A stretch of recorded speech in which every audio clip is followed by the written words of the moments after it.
retrouve Eve et Jérémy pour leur entreprise. Est-ce que justement vous pouvez nous présenter votre entreprise? Elle a commencé en 1963 à être créée. Ça fait déjà un petit moment qu'il y a tout ça qui est en place. Ils font ça justement pour les personnes en difficulté, pour l'économie sociale, pour les personnes en immigration, qui ont besoin au logement, des besoins au logement, toutes sortes d'attentes, comme par exemple leur apprendre à écrire, leur apprendre plein de choses pour les intégrer, genre par exemple leur faire du foot, leur faire du sport, plein de choses comme ça.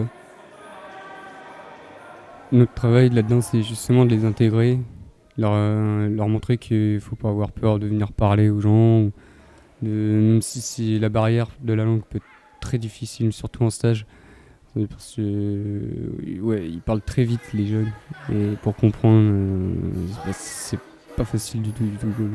Sinon ça va. Alors moi, disons, ce que j'attendais exactement, c'était de travailler avec un public assez jeune, mais pas non plus 3-4 ans, mais parce que je me suis rendu compte qu'en fait, ils nous envoient des fois voir des jeunes qui sont à la maternelle, donc là, ça ne correspond pas vraiment à mes attentes.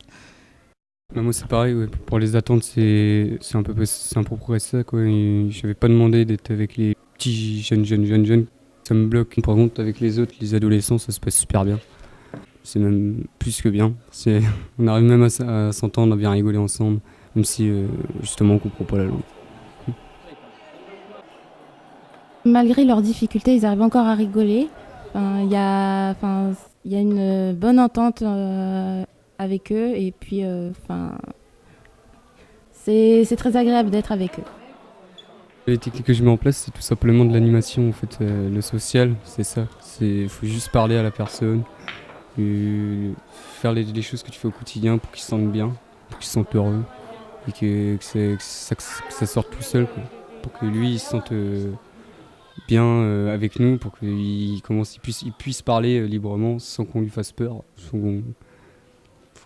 que ça passe tranquillement, quoi. Moi, les techniques, c'est par exemple quand il y a des activités, c'est de participer un maximum, et puis comme ça peut pousser certains aussi à se jeter à l'eau, si on peut dire. Ça renforce les liens sociaux, quoi. Pour la vie en groupe, au quotidien, je veux dire, je suis carrément content. Je suis carrément grave content. Il y a un bon groupe, tout le monde s'entend bien, même si parfois il peut y avoir des petites crises, mais bon, ça c'est normal. Dans un groupe, il y aura toujours des fois où personne ne s'entend. Et du coup, maintenant, on est arrivé depuis un peu plus de 15 jours. Est-ce qu'il y a un truc que vous avez apprécié, que ce soit positivement ou négativement, depuis qu'on est là, que ce soit ici, en entreprise ou dans la vie de tous les jours? Le week-end, on fait des choses, on prévoit des choses comme pour le surf. On avait fait du surf, déjà c'était super, c'est un truc à refaire.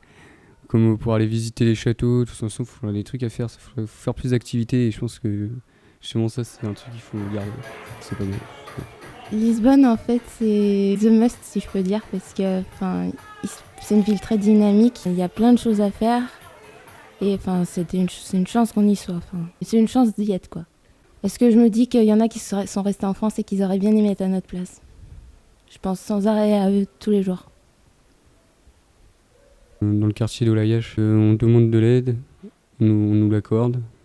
On nous demande de l'aide, on leur accorde. Et c'est génial, juste l'entraide comme ça, c'est vraiment un truc de fou.